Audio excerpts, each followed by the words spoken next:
Hello, everybody, and welcome to another episode of the Couch Warrior podcast. I'm your host, Mike, and listen, guys, so there's construction going on in the apartment next to mine, and it's mad loud, so please let me know if it's really bad. We'll postpone the show. I'll stop it, and I'll do it later when the construction's over.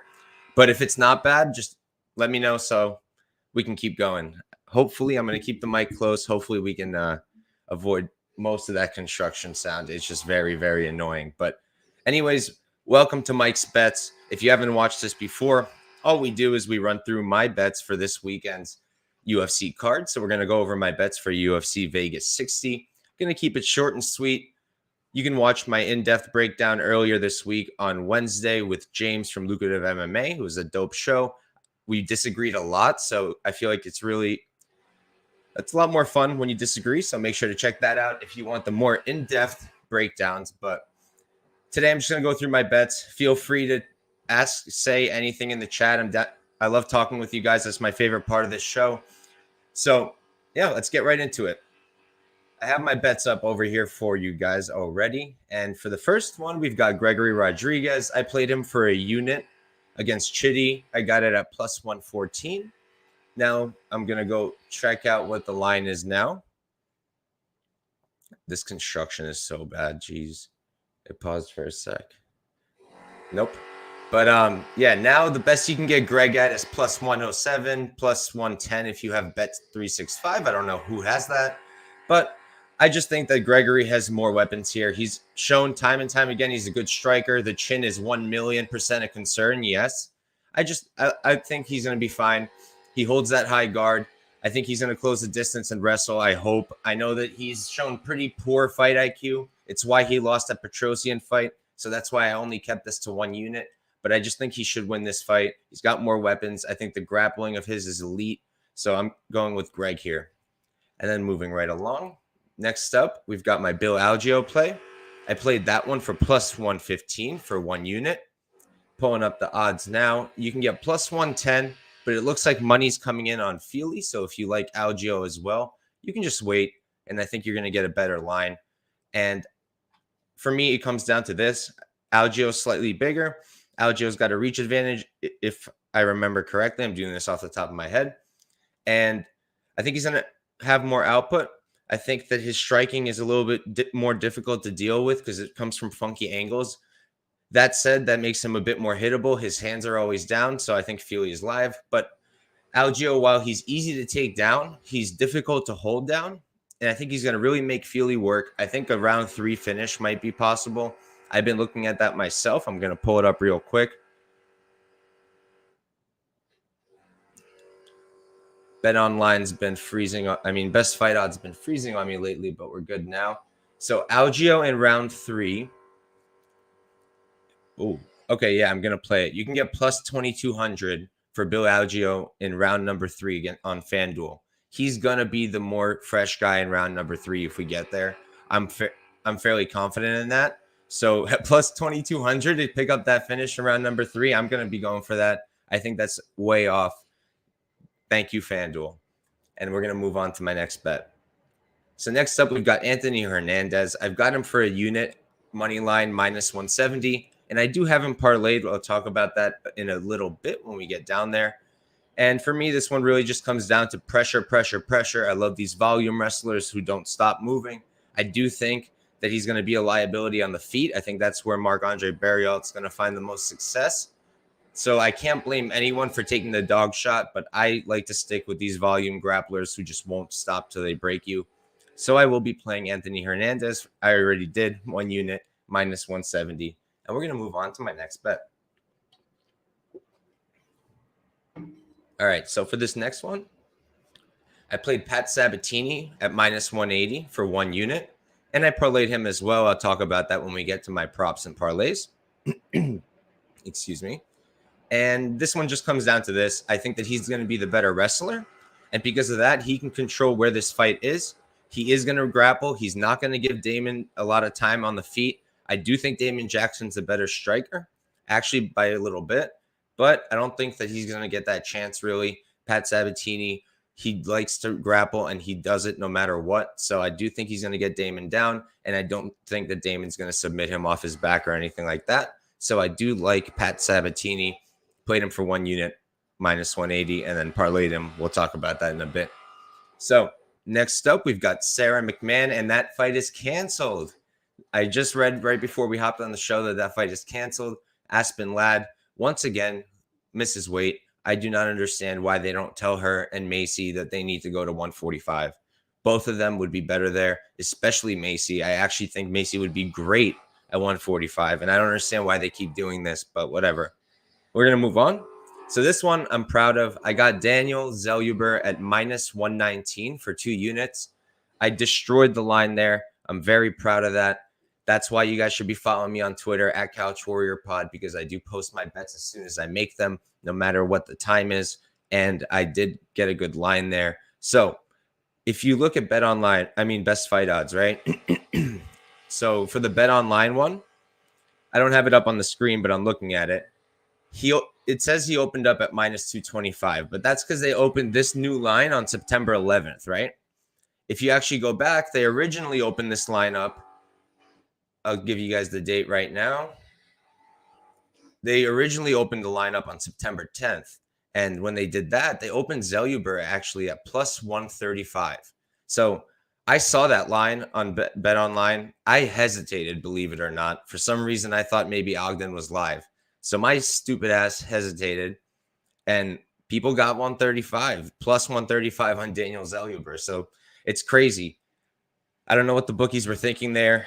I'm sure they're very concerned right now. But yeah, I got minus 119. I still love that line. I feel like I beat it by quite a bit. And I just don't see how Zellhuber loses this fight. I don't think that Ogden's going to be able to take him down and control him. I don't think that Ogden's going to be able to submit him. And I don't think Ogden's going to be able to compete with him on the feet. So I have to think that Zellhuber wins. Would I have played him at minus 380? I probably do not think so. Definitely not money line. Props, I'm sure you can still make it work. I'll talk about my favorite prop for that fight in a little bit. I know a bunch of people already saw it on Twitter, but I'll talk about it anyways. And we're going to move right along. Next up, I played Maria Agapova. I played her at plus 115. And I played that just for 1 unit. I want to see what it's up at now, because I know that the line yesterday was moving towards Jillian, and it was, and it still is. So Maria Agapova, you can get her at plus 130. You can get her at plus 126, plus 125. Depends where you look. And you can wait. You can wait if you want to play her at this point. I got ahead of myself. I thought for sure that she would be the favorite come fight night, and she's not. So look, she opened the favorite against Marina Moroz. I think that was completely unwarranted. I think a pick'em is warranted here. Plus money on Agapova, the much bigger lady here with a good reach advantage. I think that she's going to be able to outstrike Jillian Roberson. I feel like she's going to be able to keep it on the feet. And I don't see Roberson necessarily submitting her or dominating her on the ground, as many are thinking. So I like Maria Agapova there. And I'm going to catch up with the chat real quick. So we got my guy, Pat. Thank you for coming in, Pat. My guy. Make sure to watch his show. I believe it aired yesterday. Broke down the fights, broke down the card. He's super sharp. I think he's on a winning streak right now of, I believe, 6 or 7 cards. So you should probably go follow and subscribe to Pat. Yeah, I'm super hype about that line. Dan Goldstein, thank you for tuning in, man. Made jokes all week. Yeah, I can't believe they keep doing this with her. They need to just tell her to go to 145. Stop torturing yourself. Like, you're big enough for 145 and the division's empty. So I don't get why not. And then I like crazy. I like tattoos. Yeah, I just feel like Agapova can outstrike Roberson and keep the fight up on the feet. So I feel like the gap on the feet is wider than the gap on the ground. So, but anyways, we're going to move on.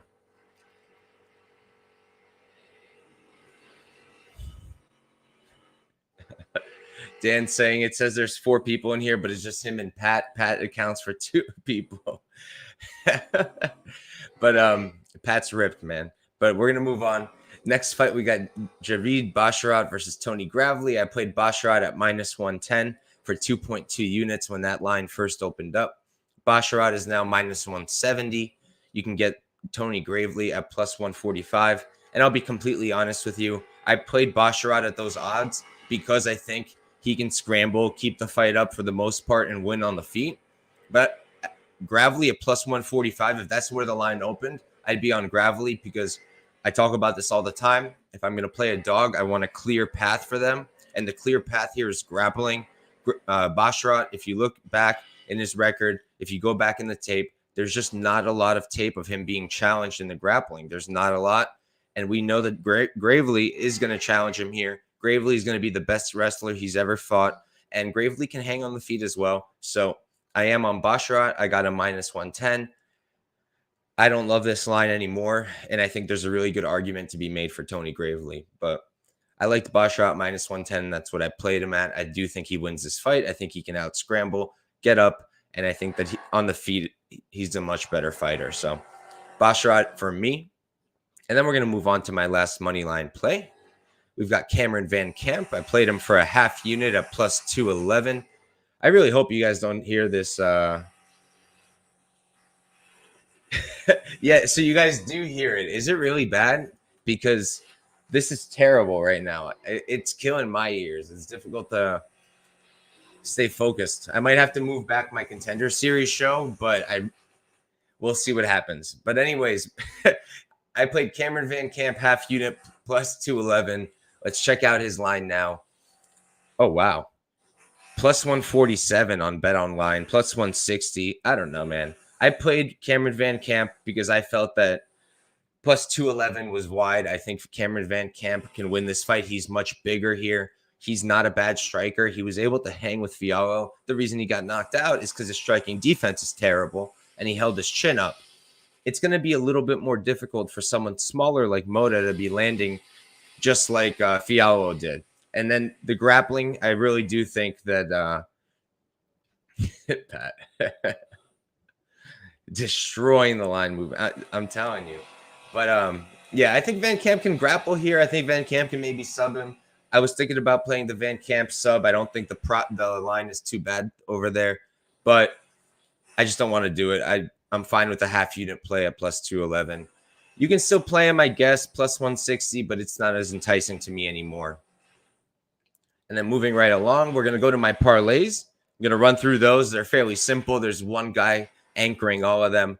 And then I'm going to go over my props. And then we're going to call it a day. And I'm going to be doing the Contender Series breakdown for next week today at 4 p.m. Eastern time. But I might move it back a bit because of this disgusting construction going on behind me. So anyways, getting into the parlays. For the first one, I've got Anthony Hernandez parlayed with Pfeiffer. I got this one for minus 101, and I played it for 1.01 units to win 1 unit. Then for the other one, it was Giles Pfeiffer. I parlayed that at minus 123, 1 unit. Quick explanation there. I don't like playing Giles anymore because I always back him, and he always loses me money, and it's always super disappointing because it feels like he should be winning those fights. But I feel like I'm not seeing anything Kosei can do to Giles here other than knocking him out. And I'd be surprised if he gets like a knockout here against Giles. I just don't think that's going to happen. Maybe Giles' chin is busted because he just got rocked 2 times in a row. Entirely possible. But I think he can win this fight. 1 unit stake on him. I'm fine with that. Pfeiffer, I mean, it's self-explanatory. Oh, okay, so going in here, I knew that Pfeiffer is the side, obviously. But I needed to think about this because I needed to find a reason to not bet on Medovsky, but for whoever doesn't know, there's this. I mean, everybody knows Manpreet, right? MMA Lock of the Night. He hosts the competitions. I'm in the Dog of the Night competition. And what we do is we have to pick a dog every week, and we have to pick a stake for it, 1 to 3 units, and whenever we compete, right? There's like 45 of us, something like that. I'm currently in 5th place. And my only chance to really even secure 3rd is to hit something like plus 300 or more. And there's nothing available on this card because you can't do props. You can only do unders or overs, and you can do money lines.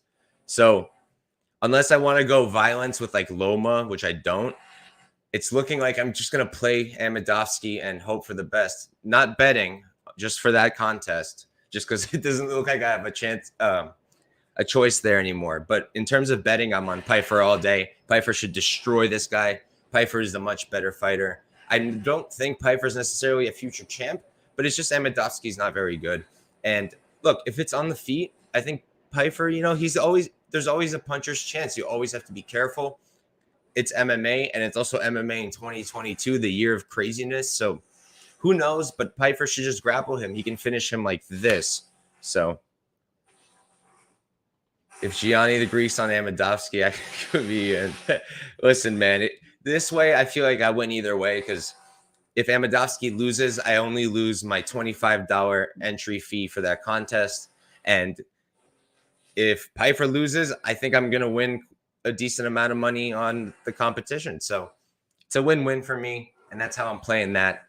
And then the last parlay is the Sabatini Piper. I got that minus 112 for 1 unit.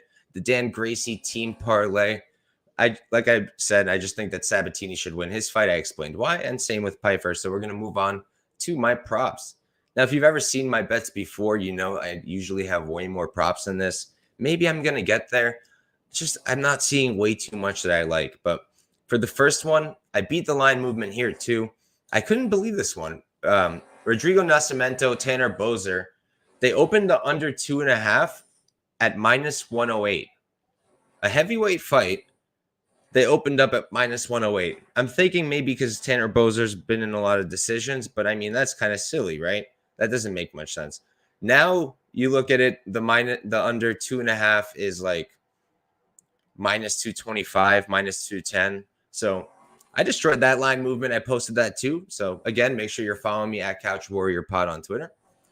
I like that. I like that play, especially at those odds. And then Giles Kosi, I played the over 1.5 for minus 155. I don't think this is going to be a quick finish fight. I think they're going to extend each other.